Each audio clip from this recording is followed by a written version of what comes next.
Friends Pandian சோசி 7 next episode ஒரு நேரம் review பார்க்கலாமாங்க. இங்கே மீனாவுமே மயிலவங்க அம்மாவுக்கு கால் பண்ணி இன்ஃபார்மே பண்ணுறாங்க. நீங்கள் பண்ணுறதெல்லாம் ரொம்பவே தப்பு. இங்கே எந்த தப்புமே பண்ணாதவங்கள கூட்டிகிட்டு வந்து போலீஸ் ஸ்டேஷன் வரையும் உட்கார வச்சிருக்கீங்களே, அவங்களுக்கு கொஞ்சமாவது மனசாட்சி வந்து உங்கள் பொண்ணு அந்த வீட்டில் சேர்த்துப்பாங்கன்னு சொல்லிட்டு நினச்சிக்கிட்டு இருக்கீங்களா? நீங்கள் இது மாதிரிலாம் பண்ணால் அங்கே மயில் இந்த வீட்டுக்குள்ளேயே வர முடியாது அப்படின்ற மாதிரியுமே சொல்கிறாங்க. ஆனால் இதெல்லாம் கேட்காம பாக்கியம் நாங்கள் பண்ணது தான் சரி, நீங்கள் பண்ணது மட்டும் சரியா? நீங்கள் எங்கள் பொண்ணுக்கு டிவோர்ஸ் நோட்டீஸ் வீட்டு வெளியே அமுச்சு விட்டுட்டீங்க. நாங்கள் என்ன பண்ணுறது? நாங்கள் எவ்வளவோ கெஞ்சி பார்த்தோம் அந்த வீட்டுக்குள்ளே எங்கள் பொண்ணை வாழ வைக்கணும் அப்படின்னு சொல்லிட்டு.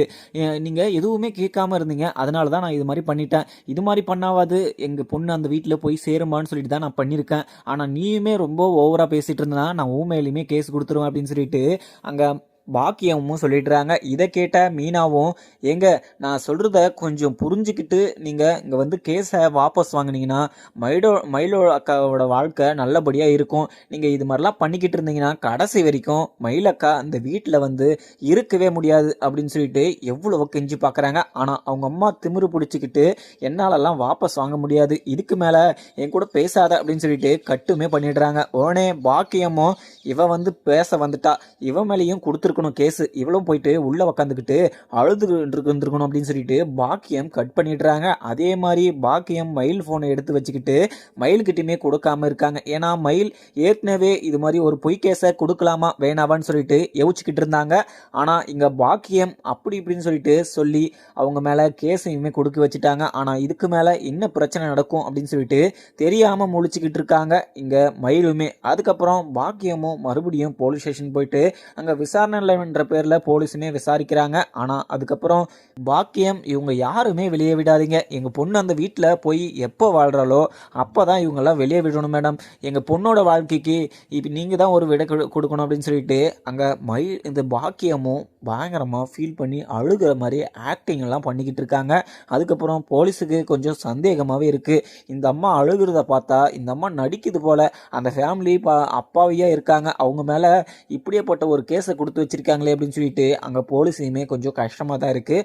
அதுக்கப்புறம் பாண்டியன், சரவணன், கதிர், செந்தில்னு சொல்லிட்டு அங்கே மயில் குடும்பத்து மேலே பயங்கர கோபமாக இருந்தாலுமே சரவணன் மயில் கூட சேர்ந்து வாழ மாட்டேன் அப்படின்னு சொல்லிட்டு ஒரே முடிவாக இருக்காரு. ஏன்னா சரவணன் அங்கே தப்பு பண்ணாரு, ஆனால் அங்கே ஃபேமிலியே தூக்கிட்டு வந்து அங்கே மயிலவங்க அம்மா பாக்கியம் உள்ள வச்சுக்கிறது மிகப்பெரிய தப்புன்னே சொல்லலாம். ஆனால் ஏற்கனவே அங்கே மயில் மேலே பயங்கர கோபமாக தான் இருந்தார். ஆனால் இப்போ சரவணன் இன்னும் பயங்கர கோபமாயிட்டாரு. ஏன்னா இங்கே கோமதி, அரசி, ராஜின்னு சொல்லிட்டு இவங்க எல்லாருமே அரெஸ்ட் பண்ணிட்டு வந்து இந்த போலீஸ் ஸ்டேஷனில் உட்கார வச்சுக்கிறது அவங்களுக்கு அசிங்கமாகவும் இருக்குது. அதுக்கப்புறம் சரவணனும் அவ கூட சேர்ந்து வாழவே முடியாது, எனக்கு டிவோர்ஸ் வாங்கி கொடுத்துருங்க மேடம், எங்கள் வீட்டாளுங்களை எல்லாருமே வீட்டுக்கு அமைச்சிருங்க, நான் அங்கே லைஃப் லாங் இங்கே கூட இருந்துக்கிறேன், அவங்கள மட்டும் வீட்டுக்கு அமைச்சிருங்க மேடம்னு சொல்லிட்டு இங்கே சரவணனும் போலீஸ்கிட்ட கெஞ்சிருப்பாங்க. ஆனால் போலீஸ் இதை கேட்காம இந்த விஷயத்தில் என்ன முடிவு எடுக்கிறதுன்னு சொல்லிட்டு இங்கே போலீஸுக்கே கொஞ்சம் குழப்பமாகவும் இருக்குது. ஏன்னா மயிலங்கம்மாவும் அழுது பேசுறதுனால அவங்களுக்கு இவங்க சொல்கிறது உண்மையா இல்லை அவங்க சொல்கிறது உண்மையான்னு சொல்லிட்டு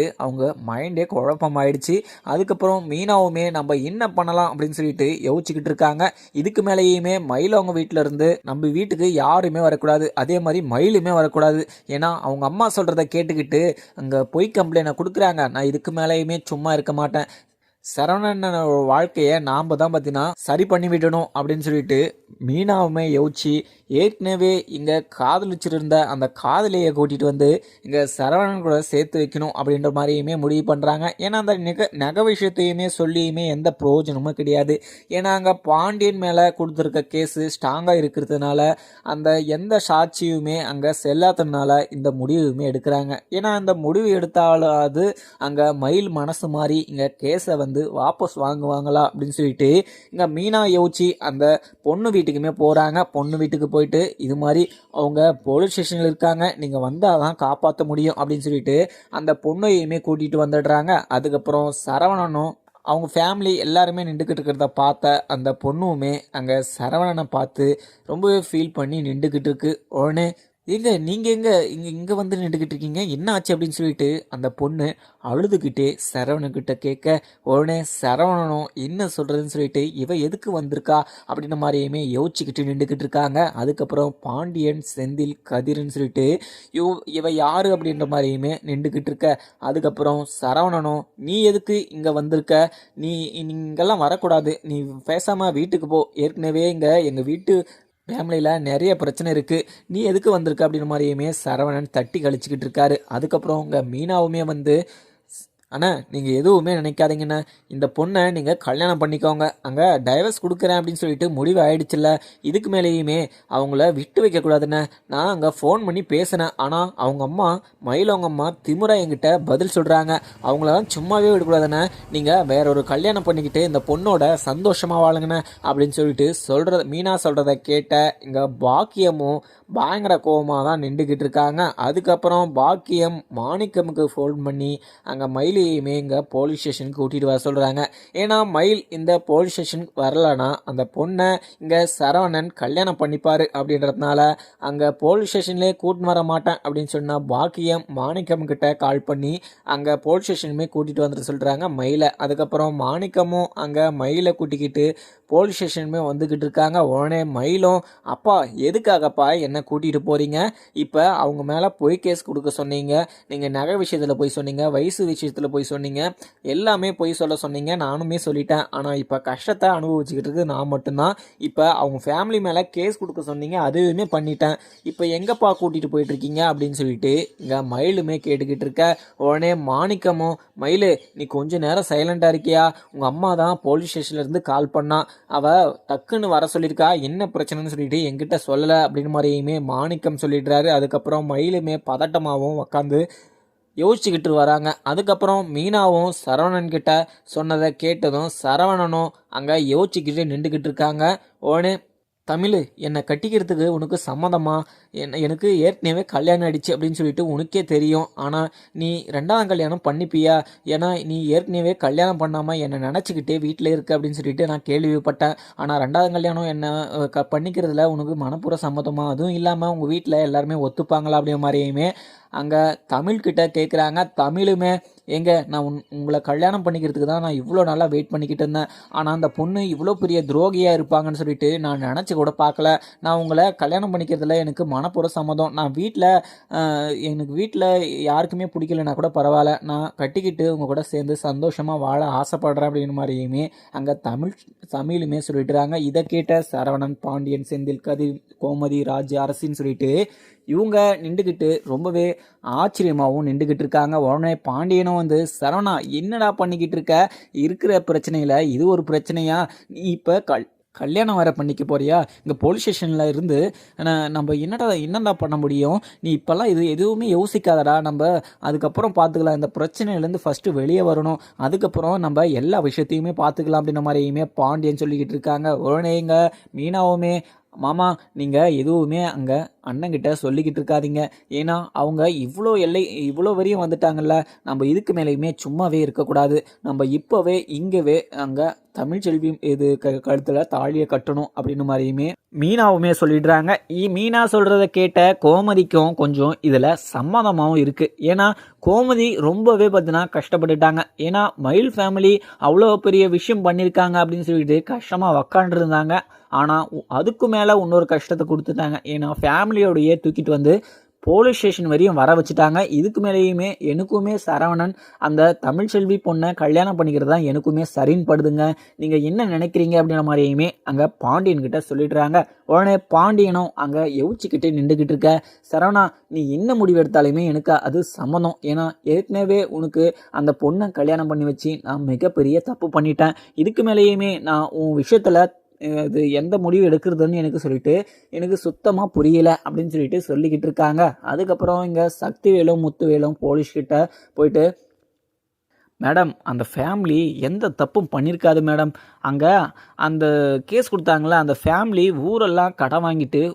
இது எல்லாருமே ஏமாற்றிக்கிட்டு அவங்க குடிச்சு அந்த மாணிக்கம்ங்கிறார் ஒருத்தர், அவர் எங்கள் வீட்டில் கூட ஒரு டைம் திருடுறதுக்கு வந்தார், அவர் நிறைய குடிப்பார் மேடம், திருடிக்கிட்டு ஊர்லெல்லாம் கடன் வாங்கிக்கிட்டு எல்லாருமே கெட்ட பேராக தான் இருக்குது மேடம் அந்த குடும்பம், ஆனால் இங்கே எதிர் வீட்டிலேருந்து எங்கள் தங்கச்சி தான் கொடுத்துருக்கோம், ஆனால் அந்த தங்கச்சி வீட்டில் எங்களுக்கும் 30 வருஷம் பகையாக இருந்துச்சு, ஆனால் அவங்க இப்போ போலீஸ் ஸ்டேஷனில் இருக்காங்க அப்படின்னு சொல்லிட்டு தெரிஞ்சியுமே நாங்கள் இப்போ போலீஸ் ஸ்டேஷனில் வந்து அவங்களுக்காக சப்போர்ட் பண்ணி நிற்கலைன்னா நாங்கள் மனுஷனுங்களே இல்லைங்க மேடம்.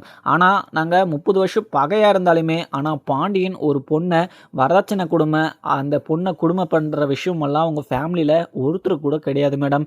நீங்கள் அவங்க மேலே கொடுத்து வச்சுருக்க கேஸு பொய் கேஸு மேடம். நீங்கள் தான் பார்த்து இது எது கரெக்டாகுது அப்படின்னு சொல்லிட்டு நீங்கள் தான் ஒரு டிசிஷன் எடுக்கணும் அப்படின்ற மாதிரியுமே எங்கள் முத்துவேலும் சக்திவேலுமே சொல்லிட்டுறாங்க.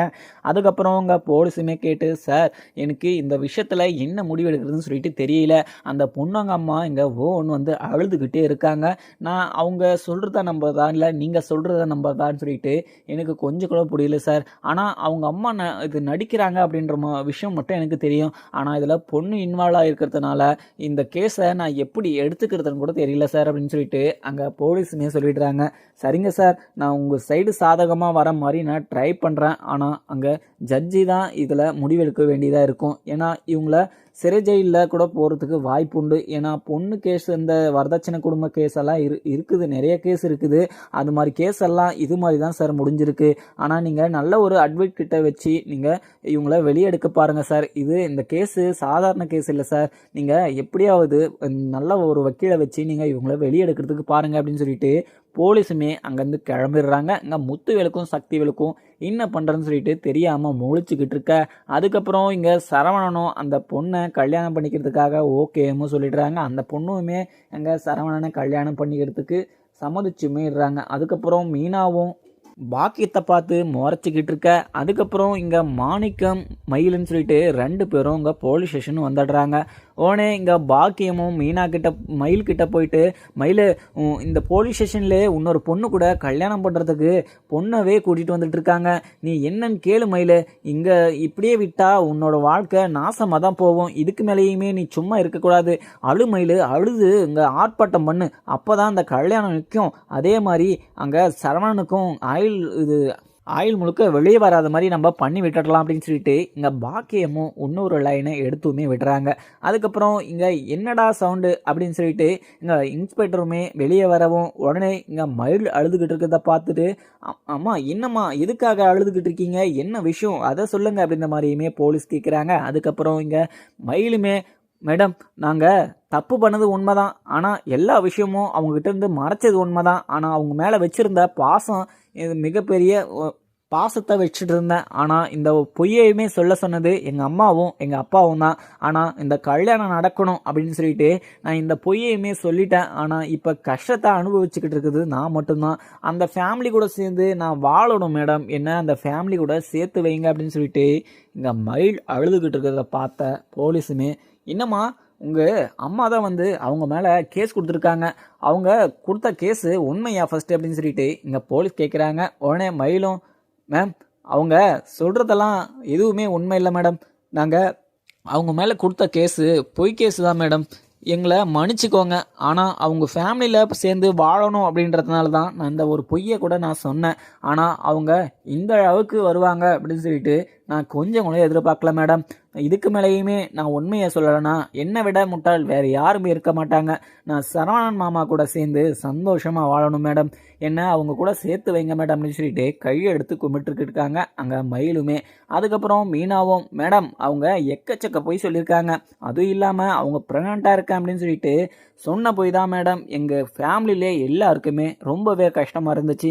ஏன்னா அந்த விஷயத்தில் கூட ஒரு பொண்ணு பொய் சொல்லுவாங்களா மேடம், நீங்கள் இவங்க எத்தனையோ விஷயத்தில் பொய் சொல்லியிருக்காங்க, அதை கூட மன்னிச்சு இவங்களை வீட்டில் ஏற்றுக்கலாம். ஆனால் இவங்க இந்த உண்மை தெரியாத முன்னாடி பார்த்தீங்கன்னா அவங்கள நல்லா தான் வச்சு பார்த்துட்டு இருந்தாங்க. ஆனால் இதுக்கு மேலேயுமே அவங்க இவ்வளோ பெரிய கஷ்டத்தை கொடுத்துட்டு அந்த வீட்டில் இருக்கக்கூடாது அப்படின்னு சொல்லிட்டு தான் அவங்கள வீட்டை விட்டு வெளியே அனுப்பிச்சிச்சு. ஆனால் வரதட்சணை கொடுமையோ இல்லை வேறு ஏதோ கொடுமையோ எதுவுமே பண்ணலை மேடம். அந்த கொடுமை இந்த கொடுமைன்னு சொல்லிட்டு எங்கள் மேலே பொய் கேஸ் கொடுத்துருக்காங்க.